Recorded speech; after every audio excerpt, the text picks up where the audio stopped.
My name is Kim Cheeley. I was Maddie Mogen's paternal grandmother, as Ben Mogen, her father, is my son.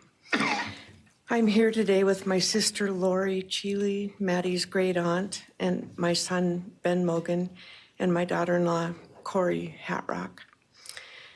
I'd like to begin by thanking a number of people involved in bringing this case to closure.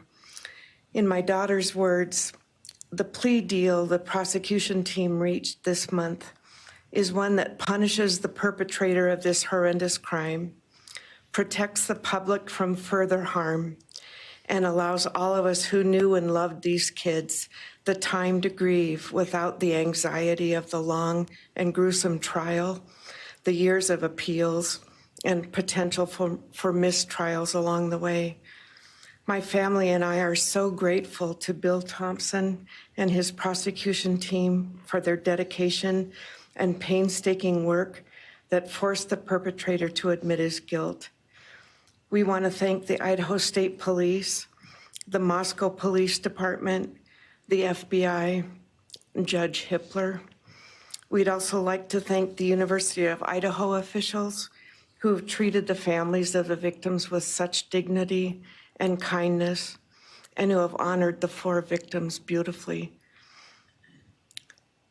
Maddie was my first grandchild, so when she was born, all her grandparents had the distinct pleasure of deciding what we'd like to be called. I chose Nana, pretty original. But when Maddie was about a year and a half old, her papa, Ben's dad, and I were planning to visit the new little family in Oregon. Maddie didn't have an extensive vocabulary at the time, but for some unknown reason, she called bananas ba-deedle-deedles. When Karen and Ben told her Nana was coming to visit, she figured, I say deedle-deedle for that word. So I became deedle-deedle, shortened to Deedle when she was about 6 or 7, and I was Deedle all her life. I don't think her stepdad, Scotty, ever knew my given name was Kim. Maddie's and my birthdays were one day apart, and a couple years before she was killed, she gave me this necklace with Deedle and Maddie engraved on it, and I added an angel wing, and it's one of my treasured possessions. I also got an angel wing tattoo, never thought I'd see the day, but along with many members of our family, replicating the one that Maddie and her sorority sisters had. I wanted mine where I could see and touch it often.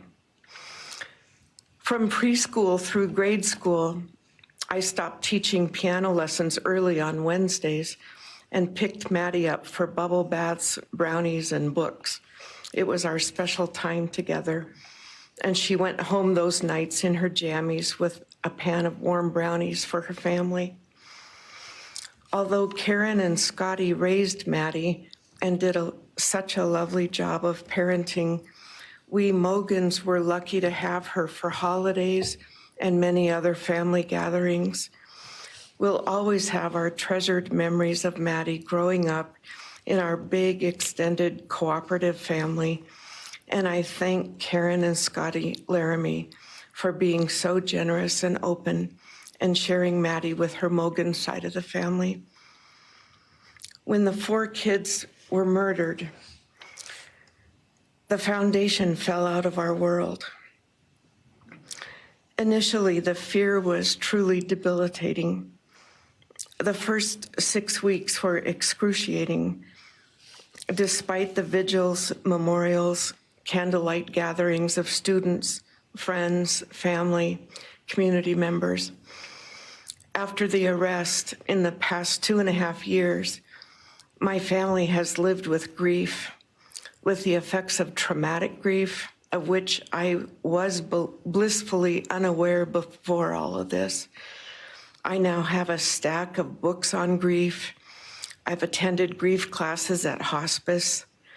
I've tried EMDR, a technique that helps replace disturbing visions with something more comforting.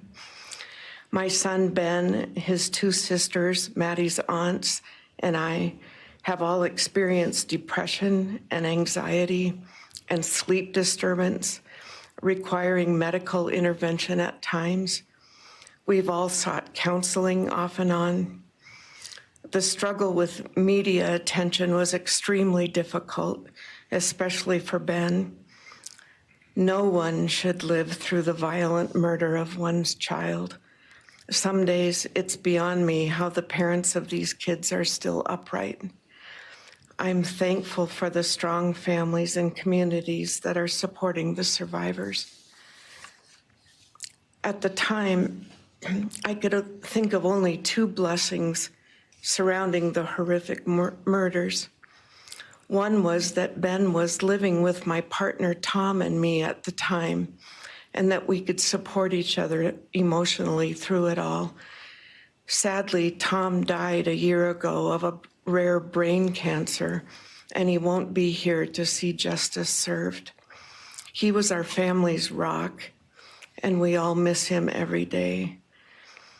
A second blessing is that my mother died of COVID several months before the kids were killed, and she didn't have to live through the horror. It was difficult to identify blessings. So we've all lost our dear child and a future with her. I ache for the loss of the dreams that she and her true love, Jake, held.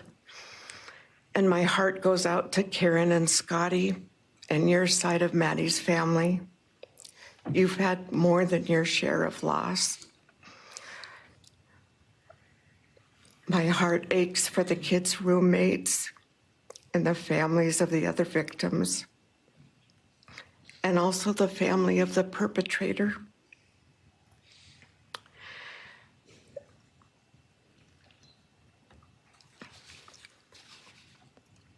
Going forward, we Mogens are choosing to put our energy and focus into honoring Maddie's too short life and sweet spirit by celebrating Maddie May Day, which my two daughters established.